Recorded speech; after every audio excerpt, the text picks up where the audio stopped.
What day is it? It's Friday. Friday, got the motor for the Zodiac, and then the Zodiac had 2 holes in it. Finally got that figured out and patched up.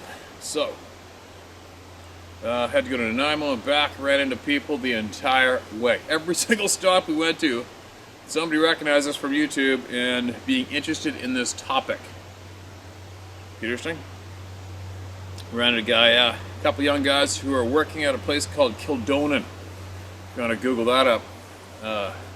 Remote near Kennedy Lake, I think. And it's just the next hill over from the Mint Lake, where a bunch of shit goes on non-stop. There's native land out there, community, small community, and that's where they're working, a couple guys. Anyway, so I've got a video on my phone that I've been asked to promise not to share online yet, but I can share it to people I bump into. I shared that video with probably, I don't know, 10 different people today, and every one of them was like, oh my god, holy shit. But anyway, quick mention. You guys know that when I get emails from all of you, I don't proofread them, I share them with you. And that is my ride that I'm sharing with you guys. I am sharing my ride and me accumulating my puzzle pieces.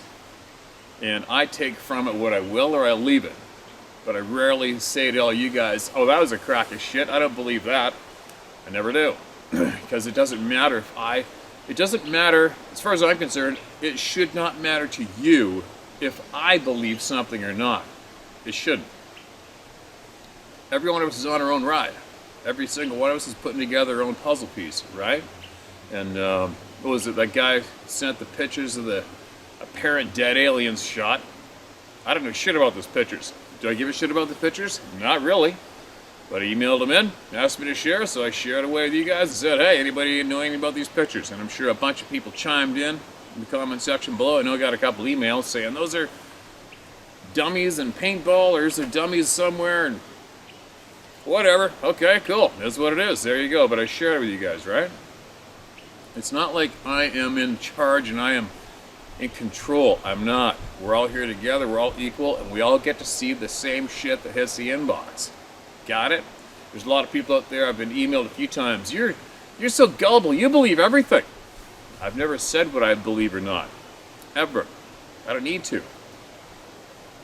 I will be sharing, I can't say when, but I will be delivering a second book to all of you. It'll be put together a little more differently than the first one. And I will reveal my thoughts on what I feel is important and legitimate and how it is legitimate. I'll be sharing eventually that with all of you, and that will be a big piece of my puzzle, if not the full thing. That's a different topic. But this channel is our ride together. We all get to see what gets emailed in, and we all get to decide for ourselves to take from items what we will or leave them. Okay? So there you go.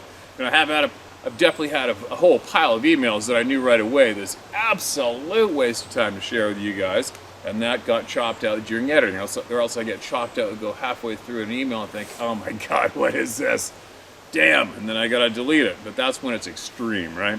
I've had a couple other emails that were, like here's one example when I did, the odd time I'll send the odd one to Dave Pilatus thinking, holy shit, check this out, right? I had one email to me about somebody, a retired person in law in British Columbia, who apparently seen of these things, basically taking a whole troop of humans as hostage, and the whole long story went on. The guy emailed from Florida, and he said, Steve, this is the first time I'm sharing this.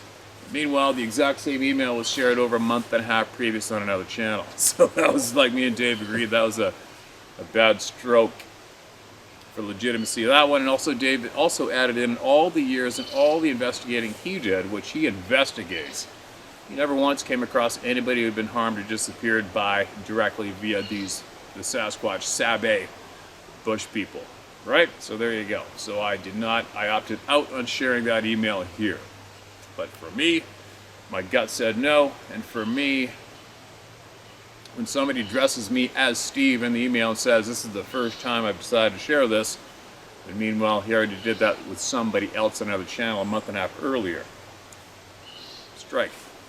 But anyway, I'm babbling. let's get on with this. I've had some unfortunate moments with some audio lately, which kind of sucks ass. But anyway, what do we got? Well, listen to this one. Mark this as read. This is fairly recent, and this is in reply to somebody else who emailed in to us. Good afternoon, sir. I watched your video from earlier today and heard of Brittany's circumstance and was astonished at what I heard.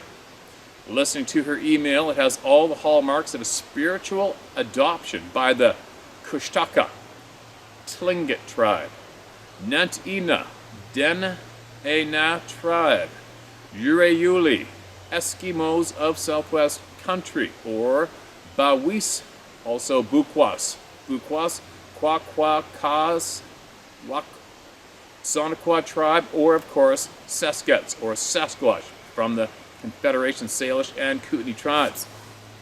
The reason I give these names is to spark a possible memory of what they, the Sasquatch, themselves to Brittany. Another reason is I don't know what part of Alaska she calls home. Anyhow, I hope this will help her and the others in the same situation. After I watched the video and her encounter, I called an Ojibwe elder in Minnesota who's been assisting me with the translation of the diaries I was given by my adopted Ojibwe father, Mr. Ash.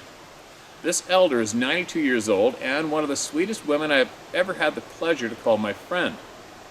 I've tried to have her share the plethora of knowledge she holds and teaches the youth of her nation, but she said she's too old to type and she doesn't like the electric brain, a derogatory word for the computer. I've asked her if she would be willing to do a video or appear live on your channel. She said she would think about it and let me know. That'd be interesting, wouldn't it? That'd be very generous too. Now for that, Brittany, what you're experiencing is what the First Nations call spiritual adoption. The Sasquatch have adopted you the same way as if you adopted a child to be your own. They can come to us in our dreams at a time we are at the closest point of having our conscience being completely open. This only happens to us when we fall off to sleep or through hypnosis. You are not alone. There are untold numbers of people in this world that have gone through the same as you. One question I would ask you is, did you at any time during your spiritual meeting feel peace or incomprehensible calm? Or were you terrified throughout the meeting? It sounds as though they showed you no aggression and simply made themselves known to you at a time they deemed out was right. What were the circumstances of the night of your meeting? Were you uneasy, worried about the trip and the area, or was there something heavy on your mind at the time? You don't have to tell us what it was, just a simple yes or no will do. These people come to us at a time when, for some reason, they know it's time to make it known. You're not alone. They adopt us by reading our hearts and knowing our character. They see something in us that makes them come to us either physically or spiritually.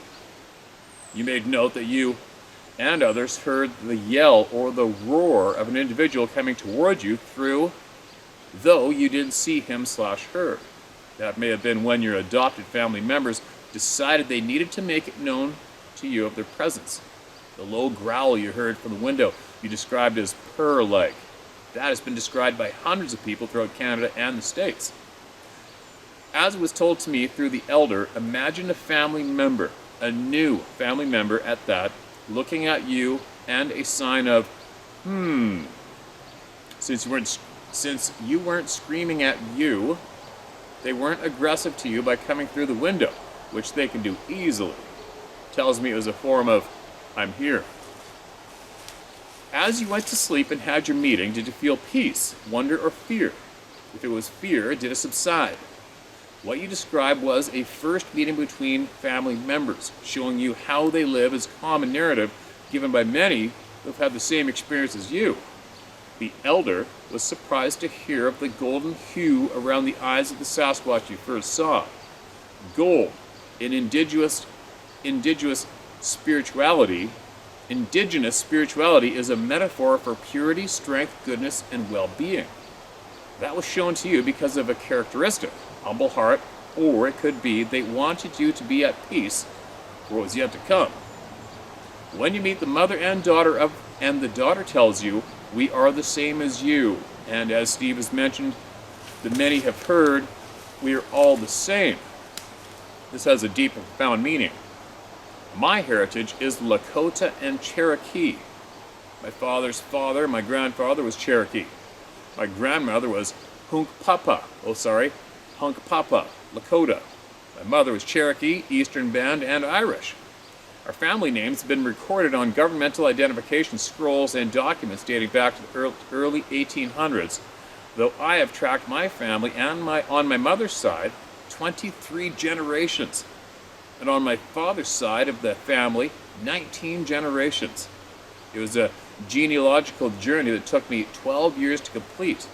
On my father's side of the family, I was truly grateful that the majority of the family were basically hoarders and never threw out anything pertaining to the family. Now this is why I told all this. In a Lakota cemetery or ritual, we use a phrase that every nation or tribe has a phrase for, and basically the same meaning. It is also a phrase we use when parting ways with someone or coming to the conclusion of a letter or correspondence. The phrase is Mitaku Oyesin, pronounced Mitakuye Oyesin, Sin, Oyasin. It means all my relations, or we are all related. It is a reminder that we are related to everything, it is a reminder that we are related to every living and non-living thing on Mother Earth. All things have a spirit and all things in life are connected. It also reminds us our ancestors are always with us and always pray for us to the Creator. The Ojibwe have a word for the same meaning. Indinawemaga Nidog, pronounced India Wim Ega Anidug, Algonquin Ojibwe alphabet. Though, unless Steve holds the phone to the camera, you may not see it. I'll attach to this email. All of my relatives.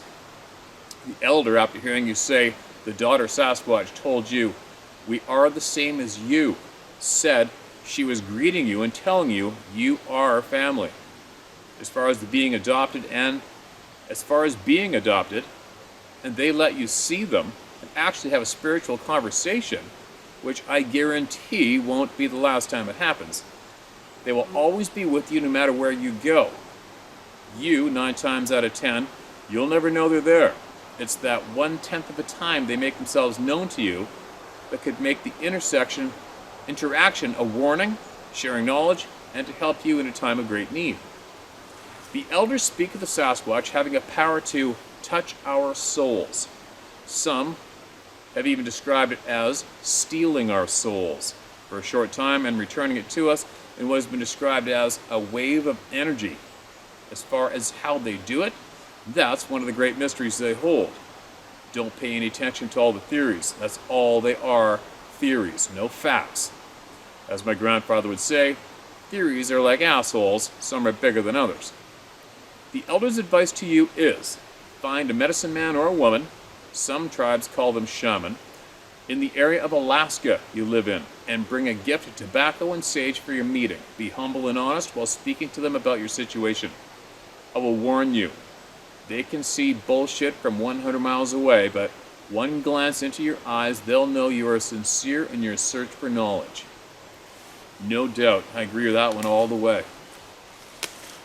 Do not contact any mental midget that has any ties to some so-called Sasquatch group. All they'll try to do is make you a feature on their YouTube channel or worse. Some will blatantly lie to your face, and some will try to make you pay them. You should never have to pay for knowledge. The greatest wealth of knowledge when it comes to the wilderness people are the First Nations and the indigenous tribes of the Americas. It may take some doing to find a medicine person / shaman in your area, but if you know anyone that is a member of the local tribe, speak to them. Tell them your situation. They can point you in the direction you should go and meet the right medicine person / shaman. Oh, be careful when some medicine person / shaman is eager to help you. They may be in partnership with a Sasquatch group. You'll know when you have found the right person. You'll feel it. All my best to you, Brittany, and to all the others searching for answers. While you're why you're receiving visits from family members you've never known, the help is out there. It's the original inhabitants of the land that have shared their lives with the wilderness people for more than 12,000 years. Stay safe, everyone, and get outside and live where your ancestors called home generations ago. We are all the same. Take care, Steve, and I'll be sending more information soon. I hope all of you have a blessed Memorial Day. Sincerely, Brian Stidham. Mitek Q, Oasin. All my relations, we're all related. Okay, man. And here... Oh, here's another email attached to the bottom. Good evening, sir. I just got off the phone with another elder who wanted to relay to Brittany to give her new family members offerings of tobacco and sage. She can also offer pine boughs. Tobacco and sage are two of the sacred plants, and the other two being cedar and sweetgrass.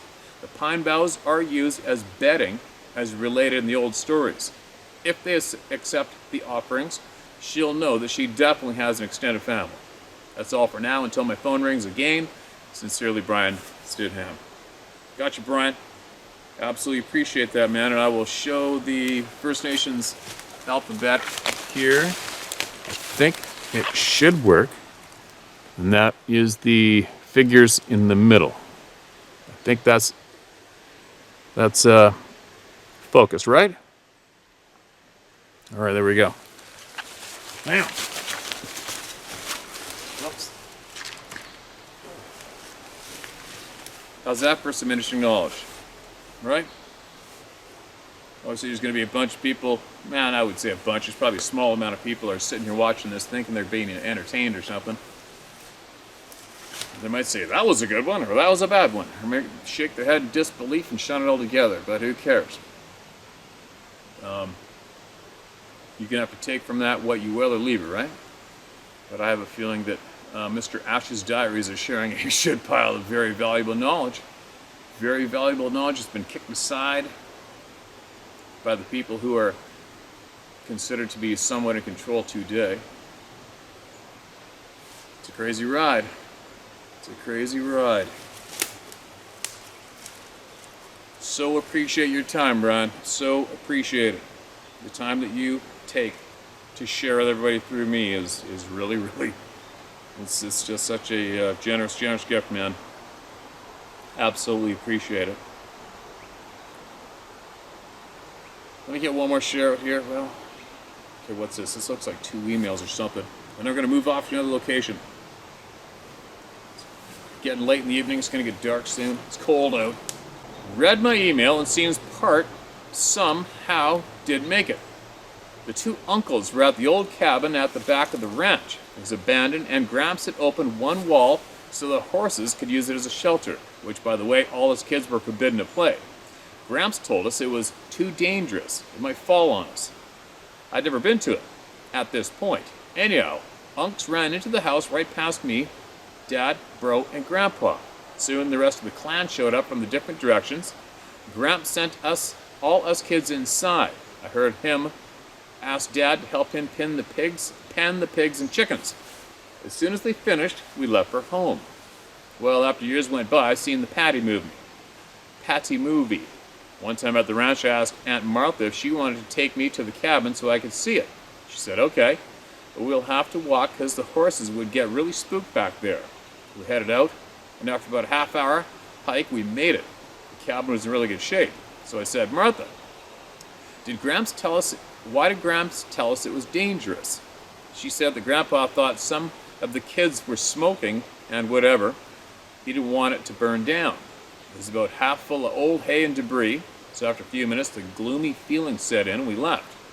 On the hike back, I asked her if she had ever seen anything weird back there or anywhere around the place. She replied she hadn't, but 3 of her brothers had seen Bigfoot multiple times over the years. Gramps' kids had like an 18-year age span. Story 2. 5 years ago, my wife was a non-believer and totally rolled her eyes every time I brought up the Bigfoot theme, until one night she was coming home from Troy Mountain. Just after crossing the Idaho border about 1 mile, she had to slam on her brakes to avoid hitting an animal. She said she screeched to a stop in her black Toyota sports car Celica GT. All she could see, 2 feet in front of the car, was black, hairy knees.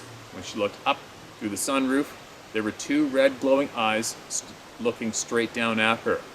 She was scared shitless and was still crying when she got home. It took me and my best friend over an hour to calm her down. She said it jumped 30 feet up the bank in one bound. We asked her if she would take us to the spot. Hell no, she said. If you want to go, just look for skid marks. She was never the same after that and passed shortly after. XOXO, my dear Candy, miss you, girl. Wow. Alright, and here's the original email before that one, I'm guessing, attached to the bottom. Well, let's get right to it. Steve, Forrest, Shane, Fallis here. Sorry, Forrest, Shane, Fallis here. North Idaho. My first sighting was in Kay County. I was 5 years old. We lived at Spirit Lake. One late spring day, my dad decided to take my bro and me out to my grandpa's farm. So we got in the car. My bro, 1 year older, always in the front seat. Darn, not this day. Wow, my first as shotgun. There's a few fellows here, or typos here, you guys, alright? Punctuation's a little off. We headed towards the Blanchard. Not far, 7 miles. By the way, this is 1968, so it's standing on the front bucket seat, looking at everything. As soon as we hit the flat, about 3 mile mark, it opened into fields of wheat. Hey, Daddy, what's that funny-looking hairy man doing in the middle of the field? I say. Dad looked, said where I pointed. Huh? With a confused look. He slowed and stopped, got out, we watched. It walked to the tree line and vanished into the shadows. Headed straight towards, there's typos, I fill it in best I can, you guys, just be patient. Headed straight towards Hoodoo Mountain. Sorry, my bro didn't see it, asleep in the back seat. Well, you see, my grandpa's farm was on the other side of Hoodoo, but in order to get there, you have to drive all the way around, through Blanchard, and another 5 miles, on the highway. Then right on a gravel loop road, 2 miles, the old Corolla. Made record time, yes, Dad made us put on the belts. As soon as we pulled in, Dad yelled for Grandpa as us 2 boys exited the car. He told Grandpa what we seen. Grandpa walked over to his porch and rang a bell. See, my grandpa had 13 kids, 5 are my age, within 3 years or so. As we walked the 60 yards towards the back of the ranch, Dad spots 2 of my older uncles hauling ass towards us through the horse pasture, which, by the way, ends about 100 yards up Hoodoo. Gramps yells, everyone get here now. 2 uncles cleared the fence in one bound. One was crying, the other mumbling. All were, except for Dad, never talk about it in front of me ever again. So I feel pity for all that doubt. They are real, and I've known all my life. And if ever come up this topic of Bigfoot, I speak my truth. P.S. Open field day, light looked just like a patty but male. Grass was up about 2 inches below the knees. Wide open view, innocent child eyes. I never knew what it was until Patty film I seen years later. But still got vivid memory of that. The phallus, the curse, generation. For lots more to that story we'll share. If you tell my first. Live free, everyone, talk the truth, and stand tall. Don't let mislead. Alright. Forrest, you had a little... I can tell it was a little awkward for you to type that out, but you did it, and we got it shared, alright? You definitely got it all across, alright, man? I think I do believe I remember reading that last email that I just read. So there you go, you guys. I was going to make a mention, we had to go to drop somebody off at the ferry today, and came across a fresh accident on the main highway. It was brutal. Bright sunny day, a couple of cyclists, cross-country cyclists, just got plastered by a pickup truck. And the theme of our day today has been how fast that can happen, right? Isn't it? It's just really, it makes life very real when you see that. You see somebody we were just talking about what that person must have went through. You know, they probably had families saying, quit riding your bike on the highway, it's dangerous, and somebody's going to hit you one of these days, or whatever. And they're pedaling away, and boom, it's over. Just like that, you never know. We're all going to go. Every one of us is going to go, but it sure makes you, it makes me make sure that I do what makes me happy as much as I can. Right? And just want to pass that along to everybody. You don't know when your number's coming up, so make sure you do what makes you happy as much as you can, you know? Don't waste any time. Don't waste any time. Alright, one more. I'm gonna get going. It's getting kind of dark. Looks like there's showers out towards the lake, so we're gonna head out another way and restart up again, but I'm gonna do one more here, and then we're gonna get going. It's titled Why Me? Around 1960, I was fishing off a bridge in Pompano Beach, Florida. I was with a friend and his father. My line was out, and I was waiting for something to tug on my line. The bridge went straight across a body of water that runs from the Everglades to the Intercoastal Waterway. I was fishing from a location that was made 10 to 15 feet above the water. When I looked down and saw what I thought was a female swimmer, she surfaced on her backside and looked and seemed surprised to see me. Then she rolled over on her right side, and her head had submerged under the water and her backside emerged out of the water. Backside was grayish and silver in color and looked more fish-like, similar to a tarpon or maybe a dolphin, but not nearly as big. Then that submerged and a tail fin emerged out of the water, horizontal to the top of the water and made 6 inches across. Then it submerged and flipped the water in the air. Some small drops hit me in the face. This bridge is probably 3 to 4 miles inland from the ocean. Whatever it was moving inland. I was not the only person who saw it. My friend's dad saw it also, but that's another story. My friend told many a joke over the years at my expense. I've only told this one time since then, and that was to my son. And now I'm telling you. I was 9 or 10 years old at the time this happened, and now I'm 71 years old. I've done a lot of fishing since then, and I always hoped I would have another encounter like this, and it has not happened yet. I really appreciate being able to get this out. I feel really fortunate to have experienced this event, as brief as it was. I have one more experience to share, and I'll try to keep it brief. The year was 1981. I was in the Air Force, just arrived at my second assignment. Let's just say it was a classified assignment. I was working late, and I stopped to get a cup of coffee, and I was fixing myself a cup when someone walked up behind me and casually started talking to me. I did not think much of it, seeing that I had just arrived and I didn't know anyone. I didn't turn around. I was just going to get my coffee and go. The station captain came out of his room and complained about the noise, which surprised me because his room was at least 50 feet away, and we were not being loud, and we had only briefly been talking. I turned around, faced the station captain, and turned towards the person I've been talking to, and there was no one there. I looked around and I saw no one. Then I heard a low giggle coming from just in front of me and to my right. I was overwhelmed. I took my coffee and left. Later on, I overheard a conversation about an Air Force pilot who was assigned there and died in the airplane crash. And sometimes he would talk to people there. There was no doubt in my mind that this is who I was talking to. I never told anyone for fear that I might be referred for a psychiatric counseling, and that would automatically end my career. I know this sounds strange, but I swear it's absolutely the truth. I was there for 3 years and never had another encounter like this, which is all right with me. Now I look back and I wonder, why me? Being able to talk about these encounters makes all the difference in the world. I'm really glad that maybe I can share this with you and all the people who visit your website, and thank you for all you do. Ronald, that's quite the story, man, especially the first one. I don't think I've heard that flavor here yet.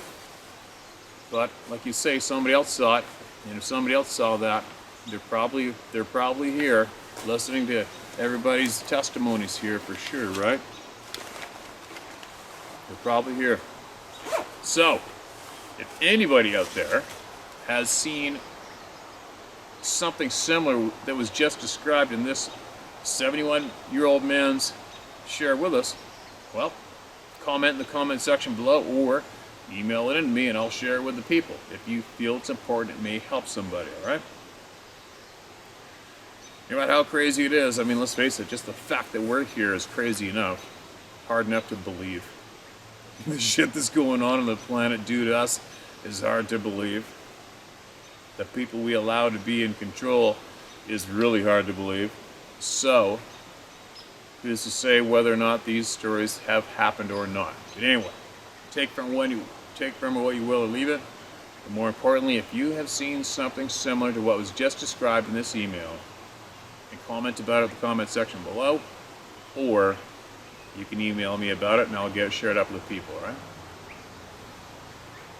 Anyway, it's time to go. No rocks being thrown at me. No trees being knocked. And there's a new day tomorrow. So, hopefully if all goes well, we are going to take the Zodiac and we're going to drift that river that you see in the opening of the videos and videotape the whole schmeal deal. And that should be interesting. I'm going to cut this short right now because it's getting cold. And I've got my co-pilot sitting on the quad right there. And she gets colder a lot faster than me. So, we might take the quad up to the lake maybe. It's not the most pleasant evening. It's drizzling, it's windy, it's kind of chilly. But I wanted to be sure that I got this one out. I know I've had some audio problems this past week, which drove me frickin' crazy. Time, right? I don't know if there's any, I don't know what the chances are, but I kind of highly doubt it. But if there's any tech geeks out there who are living near me, and you would like to come over and possibly get hired to help out, set up the man cave, make it soundproof, and you could possibly be the podcast geek that makes everything go smooth while we talk to people live. Alright? If that's you, send me an email. But be sure it's not somebody who kind of thinks I know what I'm doing. I want a true professional geek who's got more knowledge than any of us when it comes to all this shit. Video, audio, internet, and make it happen, alright? We'll talk. I'll be back shortly.